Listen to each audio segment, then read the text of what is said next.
Okay, we on. I want to welcome everyone back to Driver the Wedge, a media platform created to enhance and grow the culture of golf. Because golf is not just a game, it's a way of life. I want to welcome to our platform, Driver the Wedge, Mr. Keith Danzy, women's basketball coach of Hudson Valley Community College, local college in our area. If I can recall, one of the top five biggest community colleges in the country. It is. I think from my last information that I received. If I'm off base, you can correct me if I'm wrong, Keith. But how you You're doing, good correct. brother? I'm doing great, man. It's great to see you again. It's good to see you as well, man. I like that smile. So tell us a little bit about yourself, man. It's a pleasure to have you on. I know you busy with recruiting. Golf season is in full effect. You coaching. You're doing a lot of things within the community. You're a pillar in this community. From the time I moved up here, I've heard a lot about you. Got a chance to meet you a few years, almost like 9, 10 years ago now, and the reputation and the work ethic is still second to none. So how's going? How's everything? Everything's going well. I appreciate that kind introduction. Again, my name is Keith Danzy. Currently the head women's basketball coach at Hudson Valley Community College.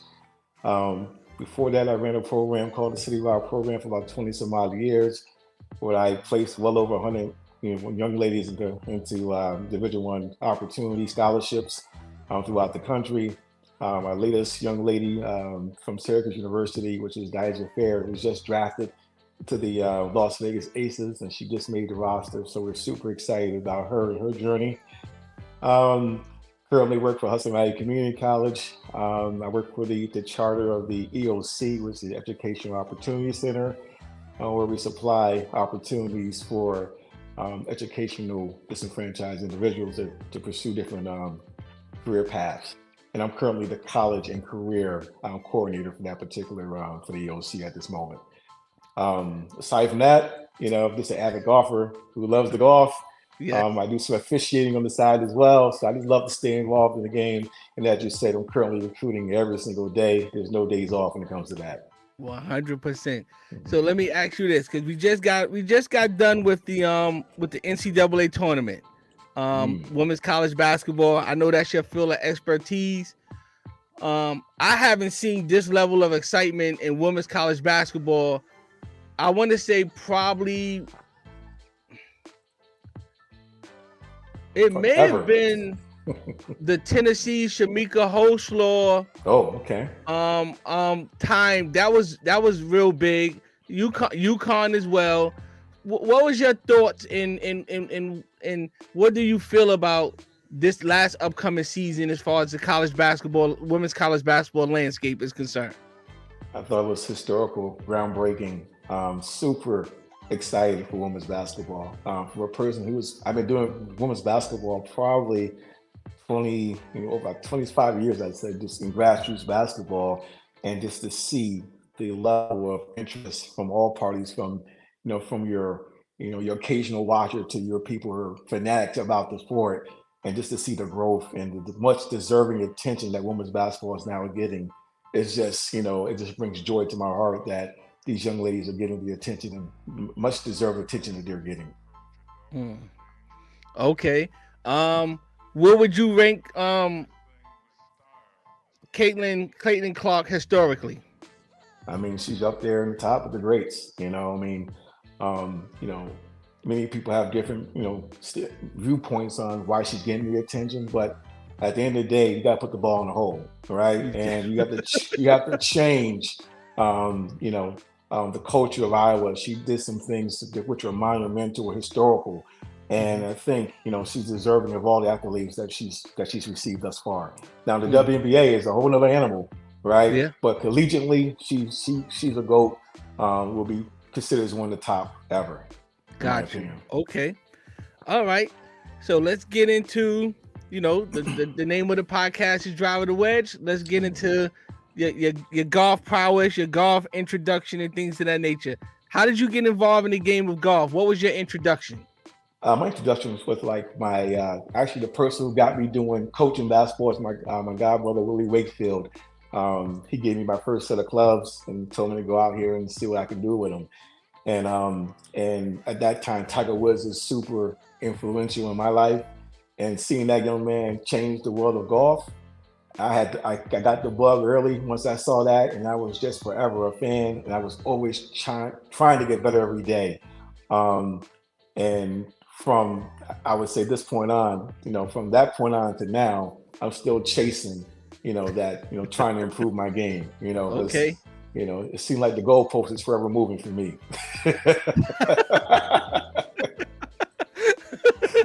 Okay.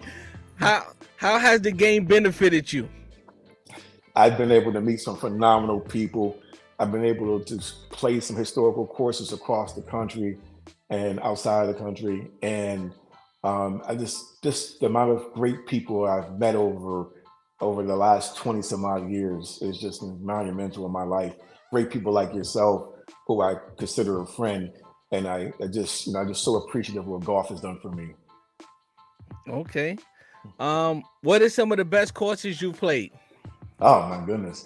So I'm a bucket list guy. So I've played some historical courses like Teeth of the Dog, which is the number one Caribbean course in the world, which is in the Dominican Republic at the Casa de Campo course. I played RER, which is in San Diego, which is a beautiful course that no one talks about. Has like the number one spa I guess in the country. Aside from that, I played the Casa Oats and also in San Diego, Torrey Pines. I played Whistling Straits in Wisconsin, which is where the Ryder Cup was last year. Hmm. I've been able to play the U.S. Open Kiowa Island down in Charleston, South Carolina, which is a phenomenal course as well. Coghead in Chicago, um, and I'm thinking I'm missing a few more that's on my bucket list. But I've played a ton of phenomenal courses over the last few years. Man, I'm starting to think I needed to take up coaching in order to get to those courses. Man, You know what? man. And when I started playing golf, when I was coaching, when I'm playing basketball, and we're traveling across the country, the first thing to go in the car, the van, or the plane was my golf clubs. So Wow. before any kid got in, my Yeah. car or my plane, the golf clubs got in first. I'm kind of like that too. If I'm driving, Yeah. and I believe this, and maybe I'm a stickler for it. Keep, and I don't know if I've shared this with you. If I'm traveling somewhere and I'm staying overnight, Mm. I'm going to play around the golf somewhere. Oh, most I mean, definitely. I if even if I'm flying back out the next day, I'll move my flight time back a little further to get my tea time in. I'm the same way, especially if there's a bucket list course that I can get on. I'm Yes, definitely going to do that. Absolutely. got you. Sounds good. Yep. Um, so you listed some of the courses. I was going to ask you the next question to name some places that you've traveled because Mm. of the game of golf. I'm a um bucket list in terms of having played. I want to play in all 50 states. Mm. So that's my goal. To play. I think I've played in 27 of them. So my goal is before it's all said and done, when there's no longer grass between me and the dirt, is to check off all 50 states to play the game in. Yeah. Give us some other place, some places you've traveled as a result of golf. Well, I guess like I said, Dominican Republic, which is a great place. I had a great time there, golfing at those historical courses. I played in Tennessee, Atlanta, Georgia. I mean, Lexington, Kentucky. Like wherever I've been, wherever I traveled, I've played a golf course there. Okay, Long Island, played what's the Bethpage Blacks. I web played page. there as Yeah. well. So I mean, um, uh, so a lot of great courses over the last few Have you ever years. been intimidated by a course? No, because I enjoy the beauty, the scenery. I enjoy the experience. I'm Okay. not focused on the score at that point or how poorly I play. I'm Mm, just there to have a phenomenal experience and really appreciate a phenomenal course. I even played in Akron, Ohio at the Firestone. I got a chance mhm. to play where Tiger was hit the magnificent shot in the dark Yes. shot, and I was there and just trying to like absorb the moment and just appreciating that phenomenal, beautiful golf course as well. Got you. Mm, Wow, that's good to know, mm, man. Um, Can you do you subscribe the term, and how has it affected you in terms of bitten by the golf bug? And what did it look like when you knew, if you do, that you were bit? I think for me, it's when I was, yes, I would say yes, first and foremost. And when I know it's bit, when I was like, playing every single chance I can get, taking days off to go play, just whenever I can get out there with a bunch of guys like yourself, I was Uh-huh. there. If I got a call, like say on Tuesday, hey, we got a tea time Friday at for an event, can you make it? Absolutely, so for me, it's just whenever the opportunity was there, I met that opportunity, was making sure I was going to be a part of that particular event if I can, Okay. God willing, of course. So you was bit by it, and that's how you knew you was bit. Oh yeah, Can you share both a profound and funny event that has happened on the golf course, profound and funny man. Gee, and well, or funny? well, I could say, but a golf outing event was pretty funny. Okay. I played with a lot of law enforcement firemen throughout the years, and one time we went to a golf outing. It was like a prestigious place downstate. I think it was like down in like Westchester, and I was there playing with a group of guys, and they were like, we just gonna have fun, man. We're gonna have a good time. Mm-hmm. We're gonna put the score. And one guy said, we already got our score. Now we haven't teed off yet. He said, the score is already done. Oh, what you mean the score is already done? He filled out the scorecard, right? Before we even teed off. So at the end, they're doing the award ceremony, and they call up our group as the winners. I'm like, oh crap.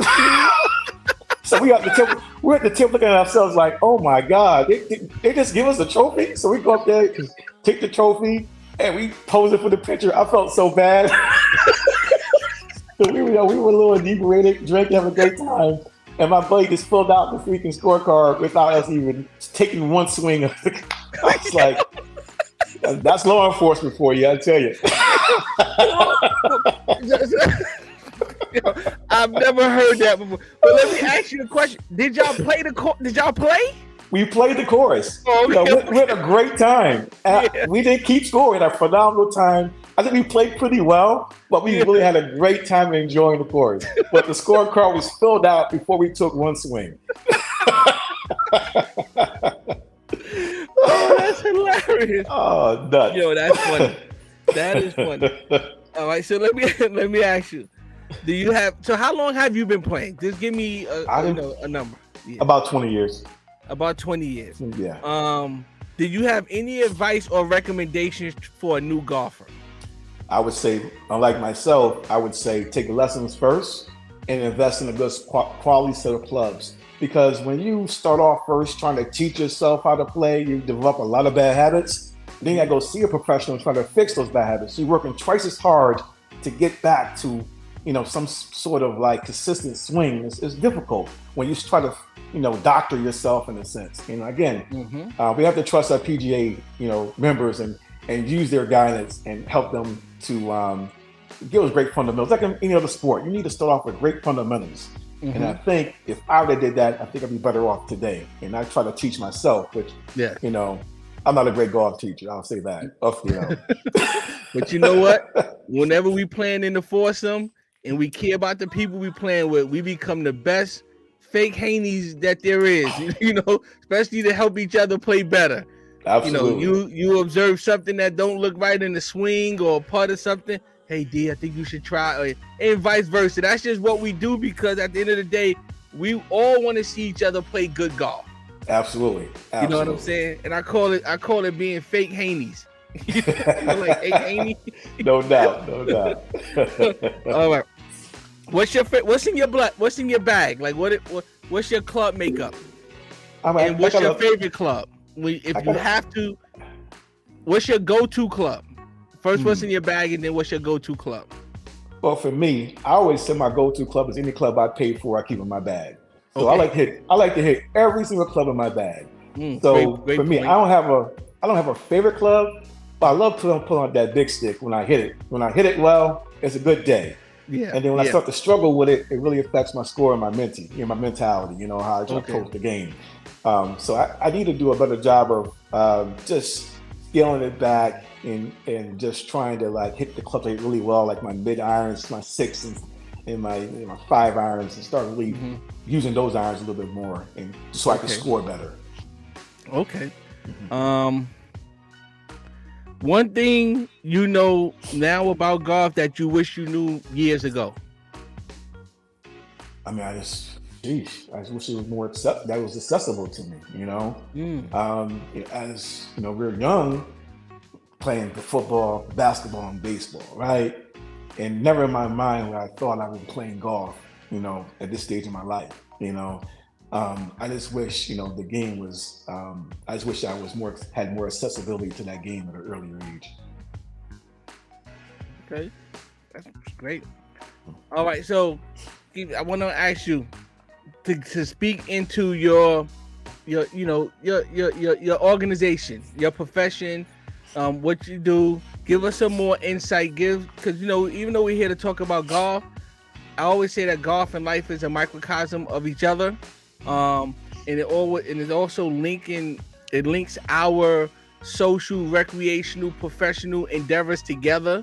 Um, so let's just go into your profession, your coaching, what you do, your ideology, your philosophy, and if you could make a correlation to that in golf, that'd be a great share and a great listen as well. Oh wow, that's a great question. I hope I can do it some justice in answering it. I would just say that in the coaching profession, we try to lead by example and try to create great pillars of tomorrow. And by instilling great fundamentals into our players, our student athletes, not only on the court but off the court. We want to, for myself, dealing with young women, we want to be able to raise the next future generation of leaders, to be able to take on, um, I guess, take on the world and do some amazing things. I Mm-hmm. just, currently, I was just last night at the with the Tulip Queen, which is a former player of mine, Olivia Owens, and Okay. just watching her and how she operates. And she's a pro's pro. She is amazing public speaker, amazing human being, an amazing scholar, and going to be an amazing leader of women and of people in general. So just having a small piece of the development of a young person like that makes me feel super humble and gracious of the work that we do by Mm. pouring into young people. Because at the end of the day, it's about creating opportunities for young people and making sure they maximize their potential. And if they do that, hopefully they'll pour it into the next person. Each one teach one, and pay it forward, so to speak. Wow, that's a great answer. Mm. So let me ask you, for prospective people who's listening and sharing in this podcast, whether it be either on the video side of it, the visual side of it, or the audio side of it, um, what's some contact information for you that they can get in contact with you as it relates to having a prospective athlete or some mentoring or speaking engagement? Because I know you check all those boxes. Yeah, email is always accessible for me. Actually, my phone number has been the same for over 30, I think she's 30 years now. So my email address is k.danzy at hvcc.edu.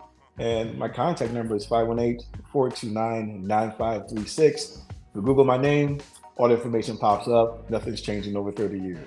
Solid go. All right. Mhm. But let me I didn't I don't know if I asked you this and you probably mentioned it earlier. How did you get into coaching golf? Because I know you played the game and I'm not coaching golf, coaching basketball.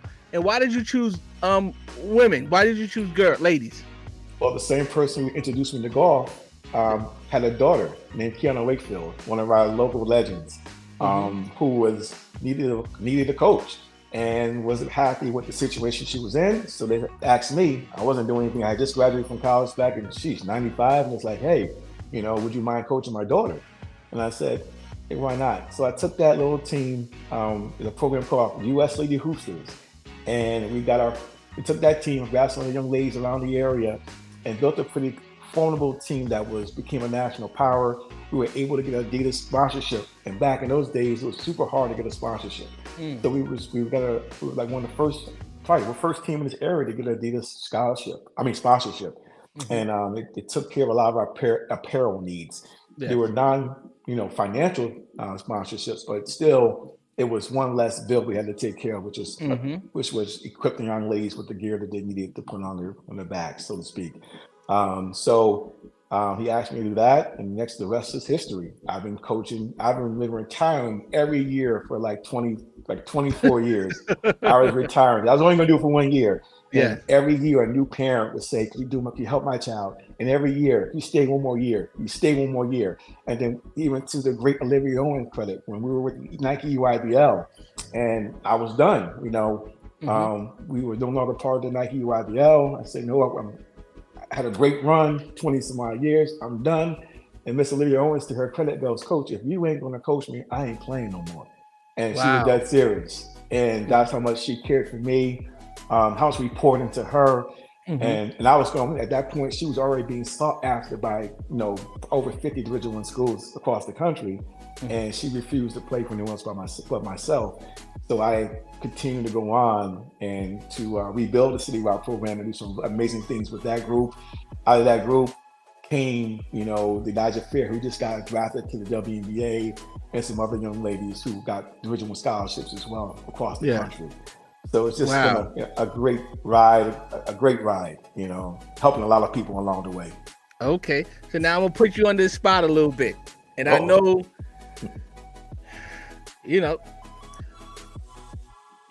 I know you've accomplished a lot of things and received a lot of accolades.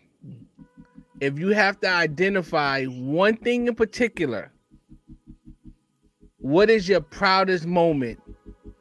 One, in golf, and two, in coaching. Well, golf is easy. Got my hole-in-one, Eagle Crest, the first one ever. That was amazing. I think I ran around the golf course, around the hole about 5 times, excited, super excited. So that was amazing. And the other one was, what's my fondest moment as a coach? As a coach. Eesh. Goodness, it's so many. You have to make a lot of phone calls after this, because some of your alumni are gonna be calling back saying, "Why you ain't say this? Why you ain't say this? Why you choose her? Why you choose this?" You know what? I've had so many amazing young ladies come across my life. I could even do that service by picking one young lady, quite honestly. And that's how much I feel about these young ladies. They give me one event. One event. Yeah. Well, I could say one event. So one event is when I had U.S. Lady Hoopsters, and we went down to North Carolina, played at Duke University. At that time, it's called the Deep South Classic. So we played at Duke University, NC State, and we played at UNC Chapel Hill, Michael Jordan's Carmichael, his old gym. And we went down there with 6 kids, and we won the championship down there with 6 kids. Wow. A small little team from Albany, New York, going down to the Mike T. White Deep South Classic and winning that event with the caliber kids we had was truly amazing. I just think that stuff like that will always be a part of me.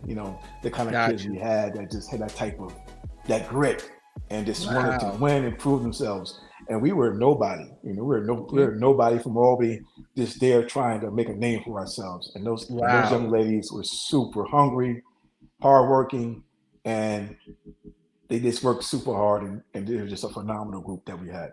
And y'all won that. Wow, man. Proud moment. I didn't know that, man. I want to say, even those years going by, I'm gonna say congratulations, man. That's an amazing thing, because I played the game back, and I know what it's like to take a skeleton crew anywhere and compete, especially in a national, identify a ranked tournament. And for you to win that's a big fella in your cap, and a testimony to the work you put in and the commitment from those girls, because it probably was a weekend event, right? 6 girls playing day in and day out, 2 or 3 games probably in a day.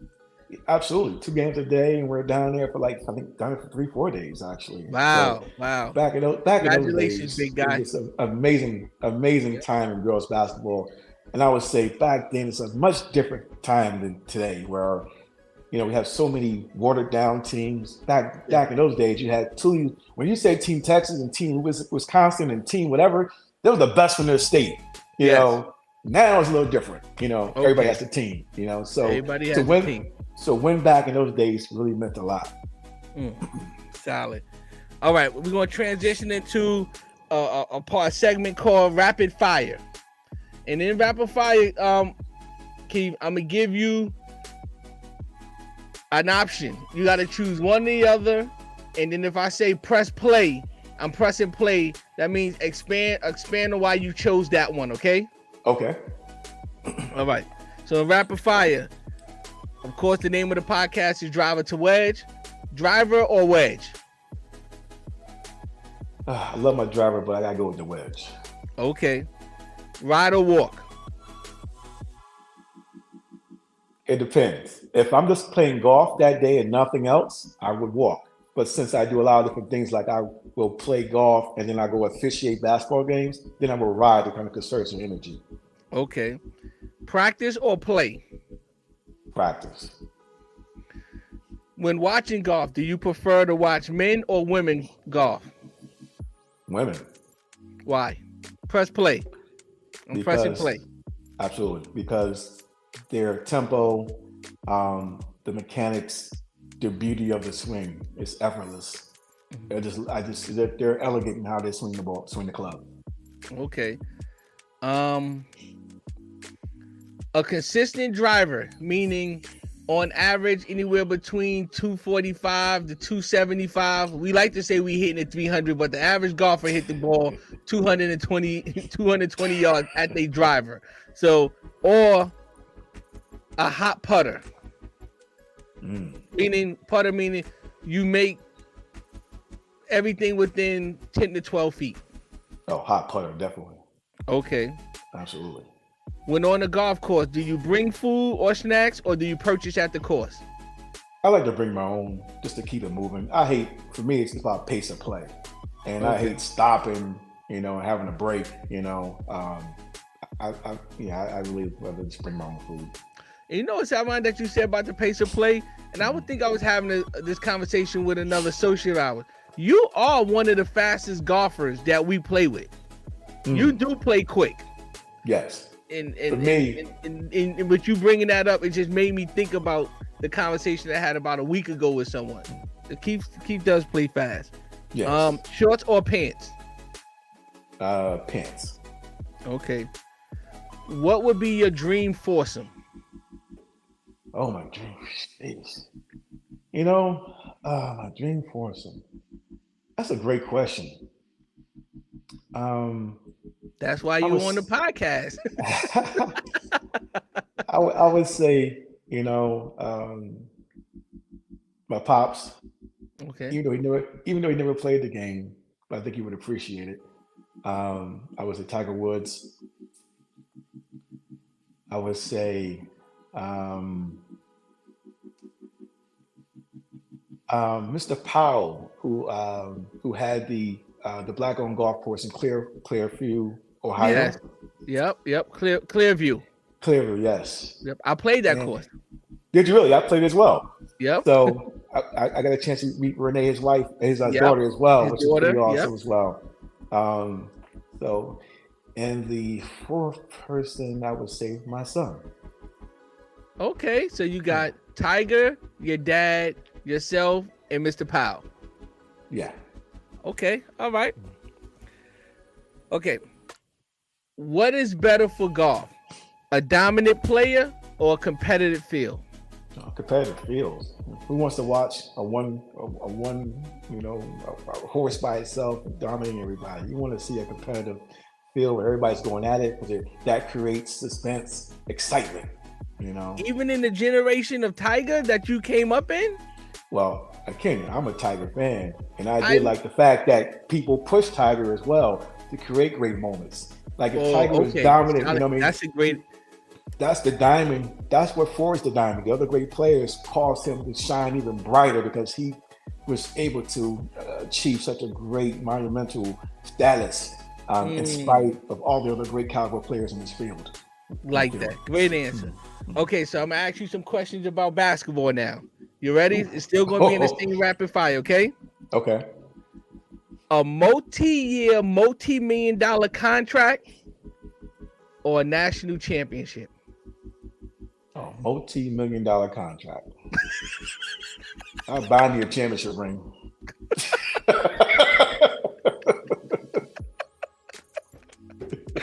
Telling you, boy, you don't put this. You don't coached a long time with just ducking, spinning duct tape. You want the money now, huh? I'm trying to tell you, championships. Yeah, I got a ton of trophies, bro. Okay. They don't pay Ain't paying National for Grid, huh? nothing. They Ain't don't pay the paying. mortgage, huh? It sure ain't putting gas in nothing. I'm trying to tell you. I thought you would think about that for a moment, but I got it Oh, now. I understand it. An explosive guard or a dominant big? explosive. It's a guards game. For me, guards have the ball in their hand 90% of the time. Okay. Give me a great guard any day of the week. All right. Gino Auriemma or Don Staley? Funny. All right. Well, Dawn's a friend, so I gotta Okay. go with Dawn. Okay. All right. If you other than yourself, oh man, this may be low. You may have already answered it. Historically, not being a prisoner of the moment. So I'm all right. So because you already said Dawn is a friend. Let's take Dawn out. Okay. One player who you have assessed and know has the potential to be great, whether it be a childhood coach or someone that's coaching right now, who would you recommend that player to? You can't use you or Dawn. Okay. And I want to say, I'm going to give them the age of 12 to 16. 12 to 16. Oh, okay. 12 to 16, the kid. You're saying on the college level, you're saying? A kid that you identify, oh, this person has the potential to be, but I got to pair her with someone that's going to help her get to the next level.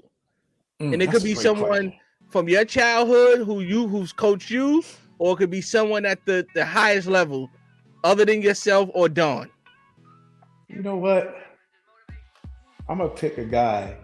It's not popular. I'm going to say my college coach at Gannon University, Bob Duquette. That man changed my life, gave me an opportunity when no one else did. So, and it was a special place in my heart. Okay. That's the reason why I let you go back as far as you wanted to. Because it does be those individuals who help shape why we move the way we move currently throughout our college career. It's always that one person. Okay. Absolutely. And Gannon University is #1 in the country right now, preseason for next year. So let's go. Okay. Alum. If there's one change to the women's game to enhance or make it better, what would it be that you would recommend? To make it better. Or even enhance it? I mean, just more coverage, quite honestly. Okay. Being on primetime TV, as we see, when you give them the opportunity to play in primetime television, they've been out, I guess they've been out producing some of the other professional sports. Okay. So I would say definitely, more exposure, more TV coverage. Okay. And Keith, the reason why I asked you that question, because, I'm scrolling through and I'm listening to a couple different people in terms of who have their opinion and influencer, and someone had recommended if they had an opportunity, they would lower the rim a little bit for the women's game to allow for the